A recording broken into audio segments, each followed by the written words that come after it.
ইব্রাহিম রাইসির মৃত্যু রহস্য যেন কিছুতেই খোলাসা হচ্ছে না, কিছুতেই বোঝা যাচ্ছে না এটি কি নিছকই দুর্ঘটনা ছিল নাকি ছিল পরিকল্পিত হত্যা।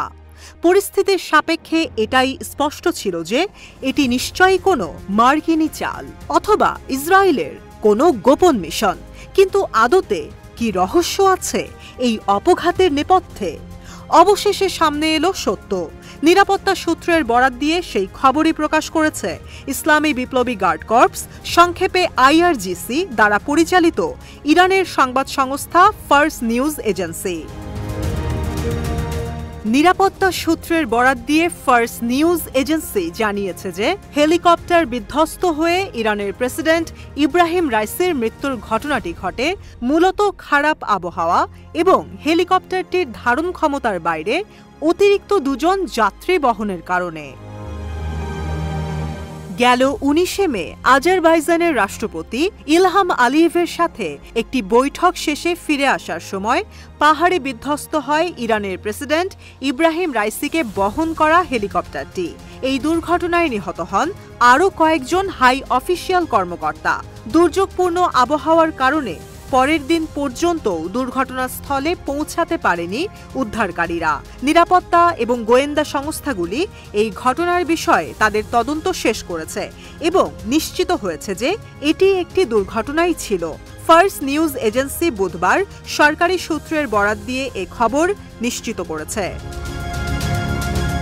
এদিকে একটি ভয়াবহ আঞ্চলিক যুদ্ধের আশঙ্কায় মার্কিন যুক্তরাষ্ট্র ভীষণ উদ্বিগ্ন ছিল রাইসির মৃত্যু নিয়ে, কারণ ইরান খুব স্বাভাবিকভাবেই এই দুর্ঘটনাকে একটি হত্যাকাণ্ড হিসেবে একমাত্র দায়ী করবে ইসরায়েলকে। এই সম্ভাবনাকে বেশি ঘোলাটে করে দেয় মার্কিন পররাষ্ট্রমন্ত্রী অ্যান্টনি ব্লিংকেনের বক্তব্য। তিনি বলেছিলেন যে রাইসি ছাড়াই মূলত ভালো ছিল ইরান, এমনকি তিনি তেহরানে আনুষ্ঠানিক সমবেদনা বার্তাও পাঠিয়েছিলেন। বার্তা সংস্থা রয়টার্সের এক প্রতিবেদনে বলা হয়েছে, ইব্রাহিম রাইসির হেলিকপ্টার বিধ্বস্ত হওয়ার পর ইরানের পক্ষ থেকে সাহায্য চাওয়া হয়েছিল আমেরিকার কাছে, কিন্তু অভিযোগ করা হচ্ছে তাতে রাজি হয়নি যুক্তরাষ্ট্র। তবে মার্কিন পররাষ্ট্র দপ্তরের মুখপাত্র ম্যাথিউ মিলার পরিষ্কারভাবে জানিয়েছিলেন যে লজিস্টিক্স কারণে, বিশেষ করে আন্তর্জাতিক আইনের জটিলতার কারণে মার্কিন যুক্তরাষ্ট্রের পক্ষে সাহায্য করা সম্ভব হয়নি।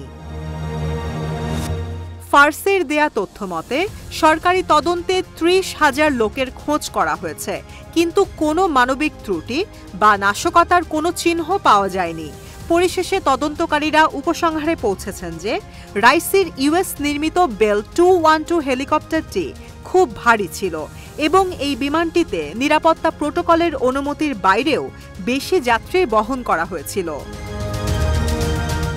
সরকারি রিপোর্টটির মাধ্যমে জানা যায়, তাবরিজ ফেরার পথে হেলিকপ্টারের পাইলট যখন ঘন কুয়াশার মুখোমুখি হন তখন তিনি এটির উপর দিয়ে উড়ে যাওয়ার চেষ্টা করেন, কিন্তু হেলিকপ্টারটির ইঞ্জিনগুলো যথেষ্ট শক্তিশালী না হবার ফলে বৈরী আবহাওয়ার বিপরীতে এগিয়ে যেতে পারছিল না।